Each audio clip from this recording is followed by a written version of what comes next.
Generally in American history, when we intervene in another country, whether true or not, we come up with a high-minded pretense. Liberating a people, spreading democracy, introducing baseball to the Japanese. They complained at first, but it was totally worth it. On what moral foundation will this conflict be framed?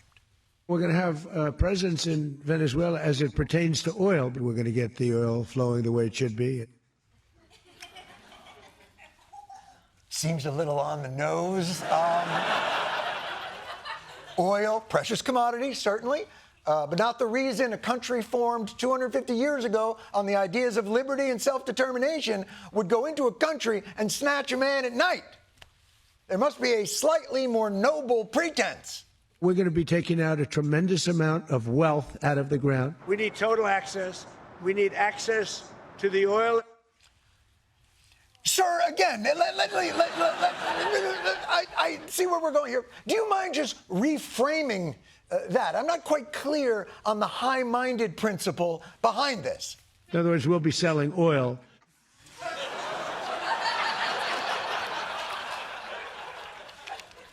Is this your first war? I mean, what the f***?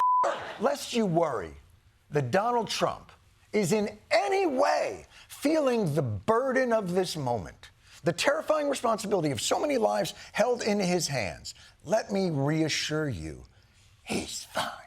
Here we are. And if you look, come to think of it, well, I got to look at this myself.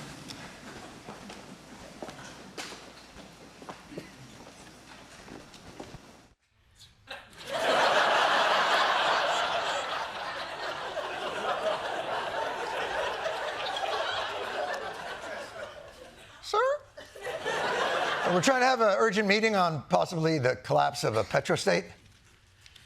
You're gonna just gotta walk over to the window and look at Rubio and Vance. Look at the faces on Heckle and Jekyll over there. Just looking and smiling like, oh, Paul. He's so cute. You should see him when the ice cream truck goes by. Wow. What a view. This is the door to the ballroom. Well, what did you have? Really, this meeting is the moment for your funny ballroom act 'em out? Armed gangs are roaming freely through both of the countries you say you run right now. But go ahead, take a moment to look at what might be through the window. You're like the Walt Disney of chaos. All it takes is imagination. And by the way, if you're getting up and walking to the window and you don't think that's enough of a doddering old man move, old Cankles McGee had one more chewable Tums up his sleeve. You're all going to do very well. I think really very well. Marco just gave me a note. Go back to Chevron. They want to discuss something. Go ahead. I'm going back to Chevron, Marco. Thank you, Marco.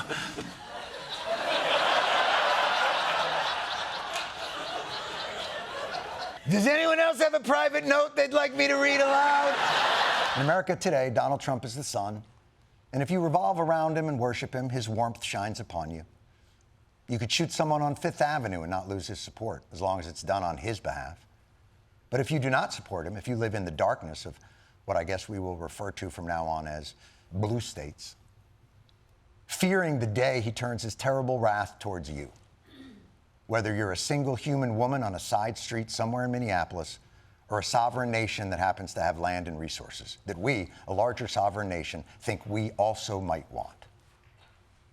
And so his people are making a bet that adhering to a principle of forced compliance and coercion will give us a more stable and prosperous America than a principle of shared alliance and common interest.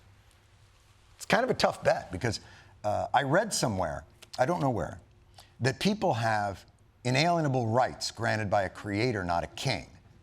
So holding that coerced world together is going to be kind of a tall task.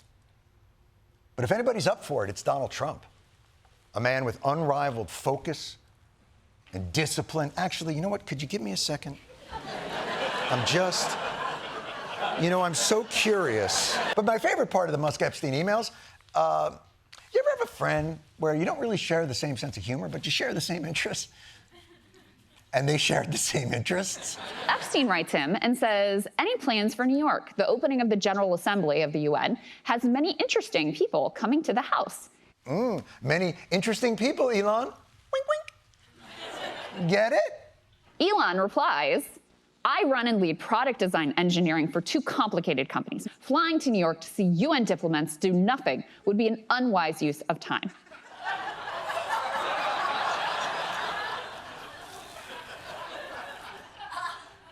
I'm sorry, Jeffrey, could you make it a little more obvious for your friend? To which Jeffrey Epstein replies, do you think I am retarded? Just kidding. There is no one over 25 and all very cute. What the f***? We've all had that friend. Why would I go to the bathroom with you to go skiing? Skiing is an outdoor sport requiring a mountain, equipment, and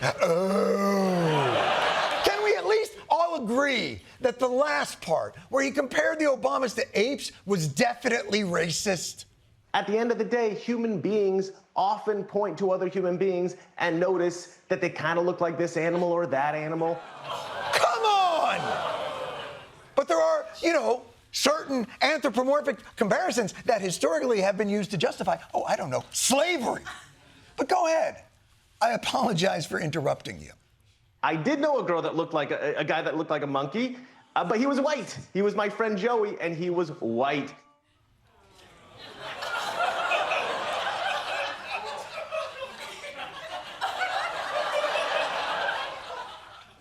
So in terms of racist justifications, he's blown right past the, I have a black friend, and moved right into the, I have a white friend who looks like a monkey. And poor Joey.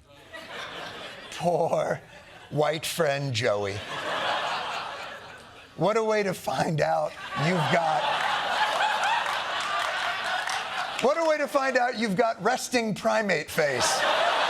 There's got to be something else worth missing out on Bad Bunny for. In this country nowadays. Wait. It isn't? What exactly is so hard about being country nowadays? I just want to catch my fish, drive my truck, drink my beer.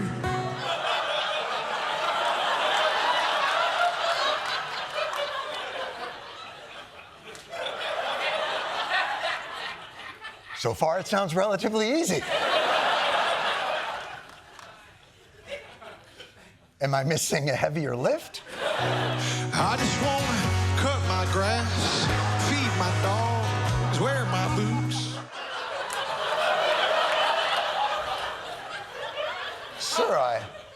Sir, again, I must insist. All of these seem like achievable goals. I mean, you're wearing boots right now. What exactly is it about being country that is so difficult? If I tell my own daughter that little boys ain't little girls.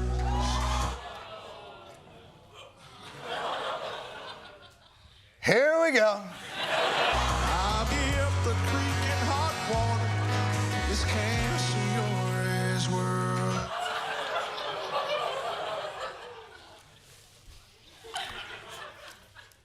You're so brave.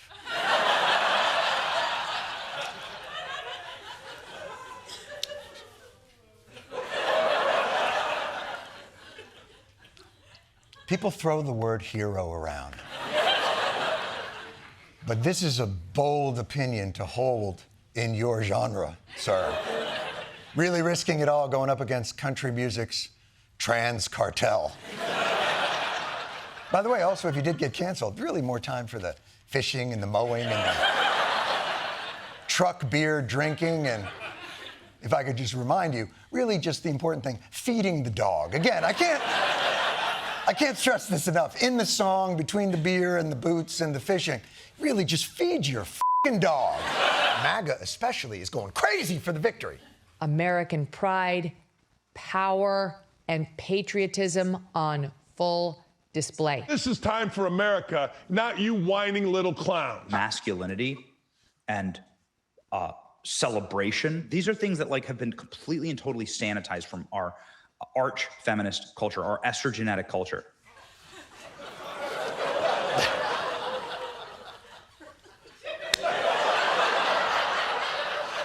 First of all, what a super weird year hockey is having. In 4 months, to go from nobody gives a shit about hockey to, well, I like to watch them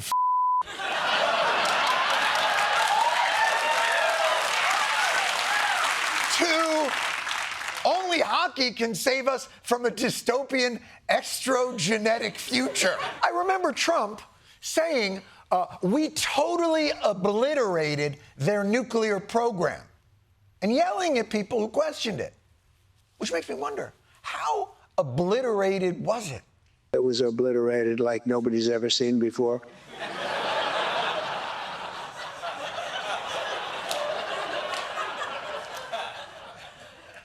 So the kind of obliteration that somehow re-obliterates?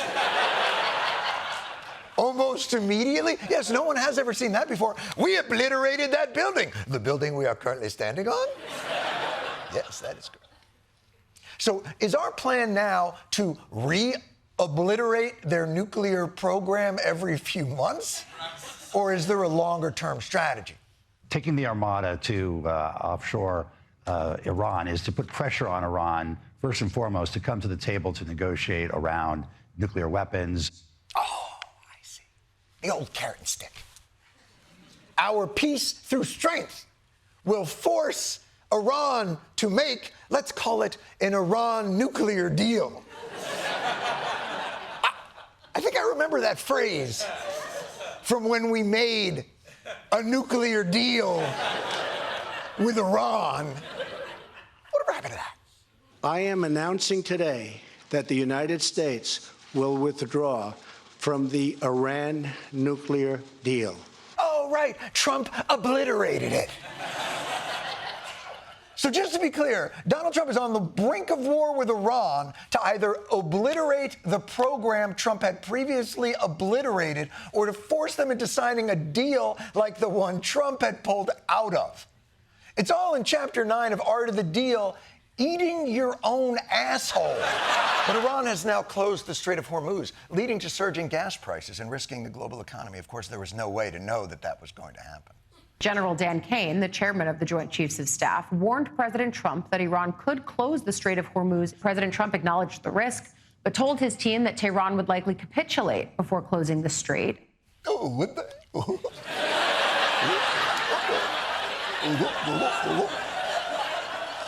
Oh, don't worry about it, everybody.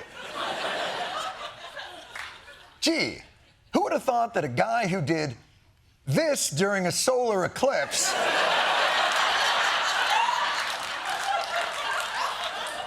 would ignore a warning? Oh, by the way, my favorite part of that goes, he looks up at a solar eclipse 3 times. That hurts. Yep. But not to worry, this sudden bottleneck of the world's oil supply, it's not a big deal. It's barely closed. The only thing prohibiting transit in the Straits right now is Iran shooting at shipping. It is open for transit should Iran not do that.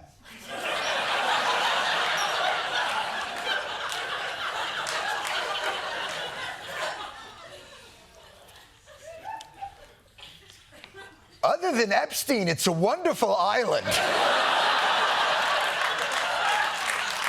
It's open except for the shooting? Come on, man. Jeez. So right now, the ships cannot make the passage because they're being attacked. And the risk is too great. There were some mines that have been laid. It's going to take a lot of foresight and planning to thread this needle, come up with a strategic plan. Luckily, I think the president has one. I also asked the president about the rise in oil prices, $100 a barrel. And he said this: these ships got to go through the Strait of Hormuz and show some guts.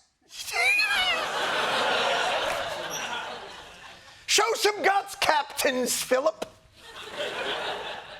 I know you may not want to sail the slowest moving vehicle on Earth, packed with the most flammable liquid on Earth, through the most active war zone on Earth. But on the other hand, escalating tensions in the Middle East. I must applaud the president for stepping back from the cliff of escalation and engaging Iran in productive talks. Iran has responded, its state media saying there are no talks.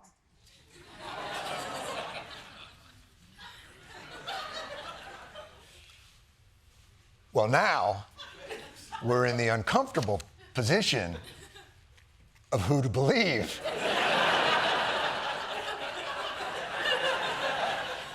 Normally in this situation, I think we'd all be inclined to, in some measure, not trust the pronouncements coming from this theocratic and corrupt regime.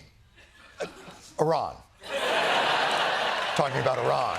For clarity, I just want to, it's not Iran. We'd be inclined not to trust Iran.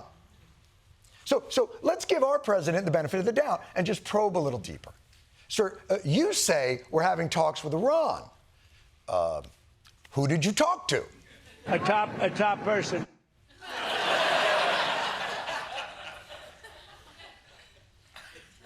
A top person? Or the top person? The article really makes a huge difference here. Like, the guy or some f***ing guy? It's a little tough. We've wiped out everybody. So a lower level guy who's been elevated to a higher echelon, a bottom who is now a top, versatile, but not stop it. Or I will rip your stuffed monkey in half.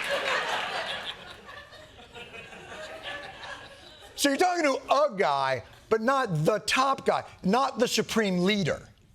No, not the supreme leader, but the people that seem to be running it. Again, running it or seem to be running it. It's a big difference. Hey, where's our car? Oh, I gave it to the guy who seems to be the valet. He had a jacket, he was standing by the curb, seemed like a top guy, and he did take the car.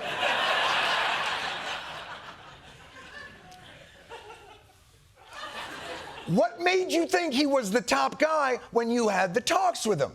Mr. Witkoff and Mr. Kushner had them. So you didn't even talk to them. Your guys, who quite frankly don't seem like top guys, talk to their seemingly somewhat top guy. Are Jared and Steve sure this is even a real person that they're talking to? Out of curiosity, did the top Iranian guy ever ask for their social security numbers? Or Target gift cards? Is their top guy's name, by any chance, Ali Baba Booey? Because it's sounding like bullshit. Maybe if you walk us through the details, it'll feel more real. You said there's many points of agreement with Iran right now. Many. What, can you give us a Many, like 15 points. 15 points. Like 15? Or 15? God damn it, why do we fucking have to do this? What are we doing?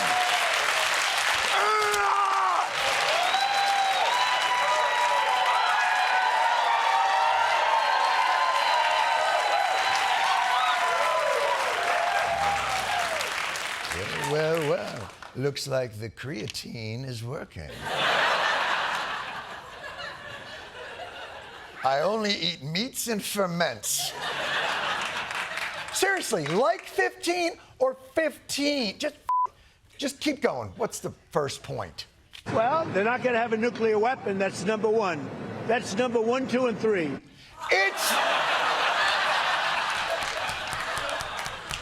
I want to believe this is real, but there's no way that your 15-point agreement, 1, 2, and 3 are no nuclear. First of all, that makes it a 13-point agreement, just right off the bat.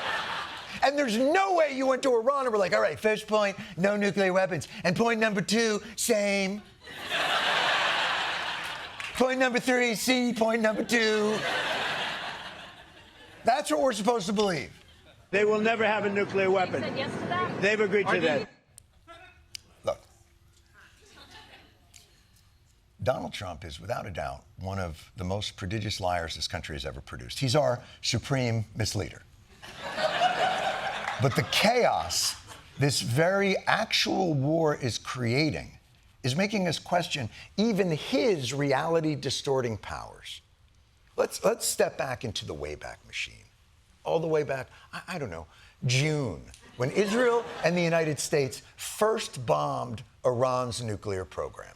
We wiped out the nuclear capability of Iran, obliterated it. It was obliterated like nobody's ever seen before. I would say it's set back permanently. That place is under rock. That place is demolished. They're never going to have nuclear. Never. Permanently. Obliterated. I'm sorry, Caitlin Collins, you have a question. If you obliterated their nuclear sites last summer with your strikes, then how can you argue it was an imminent threat now? Oh, we hit them so hard, we obliterated them. But that doesn't mean with the right equipment, you can't dig down and go get it. Actually, I think it's exactly what it means. That's what God damn it. It's so annoying. It's so unbelievably annoying. Here we go. To obliterate, to destroy completely, leaving nothing behind. There's nothing in here about, well, we completely obliterated it, well, unless they have shovels. Like,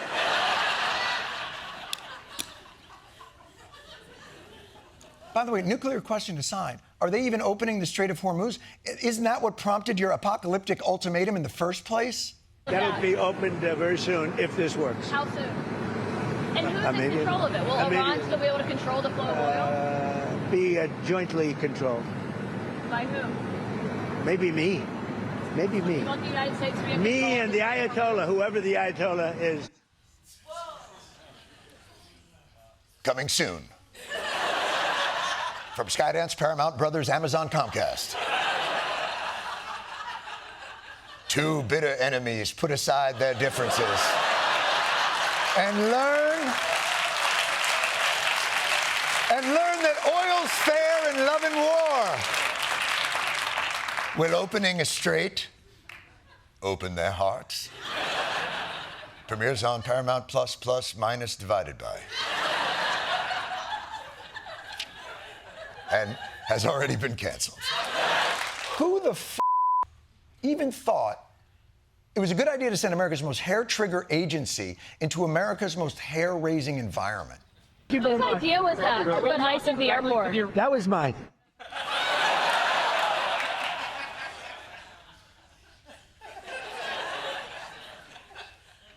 What in God's name possessed you to do that? That was like the paperclip. You know the story of the paperclip?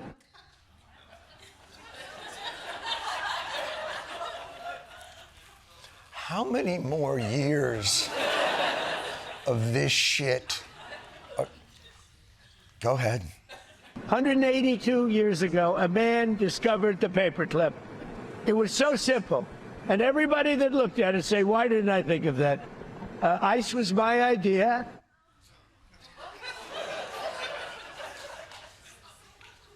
Right now in Iran, they're going, are we talking to a top guy? Because I don't think this is a top guy. Yeah, we were talking about negotiating nuclear, and then he just went off on fucking paper clips. Why did I bomb Iran? Well, do you know the story of 2,000 flushes blue?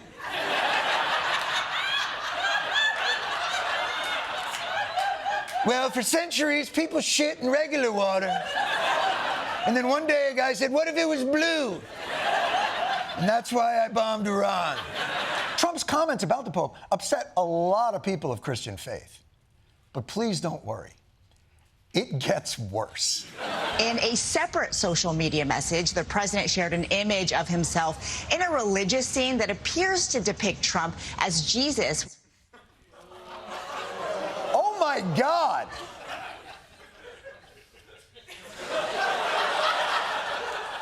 Wait, the guy in the bed, can I just... Are you...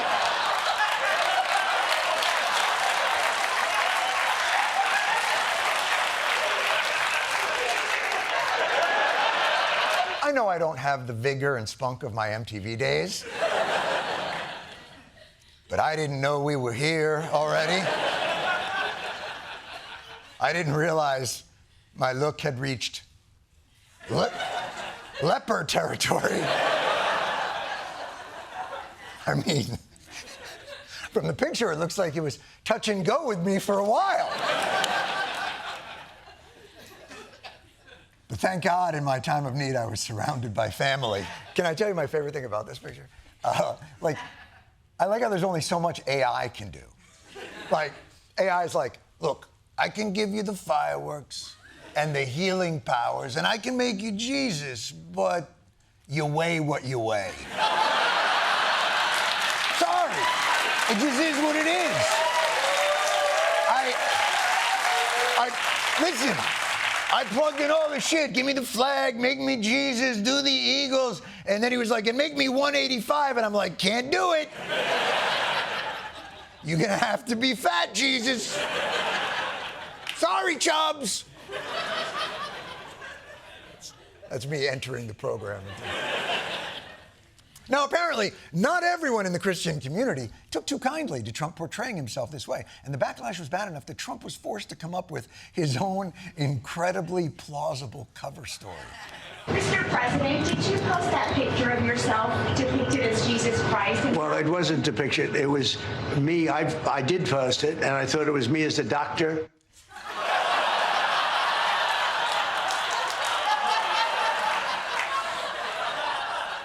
That's you as a doctor. Oh, I'm sorry. What's this?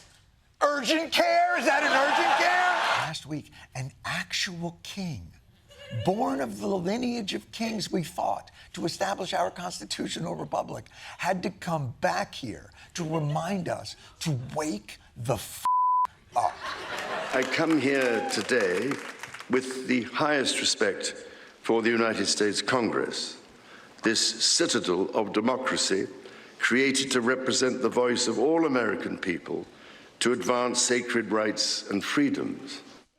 Oh, shit, no, you didn't! Oh, shit!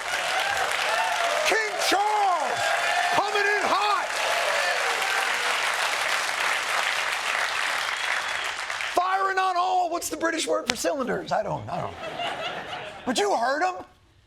And then Charles did us dirty with a list of all the hard-fought constitutional principles we are squandering.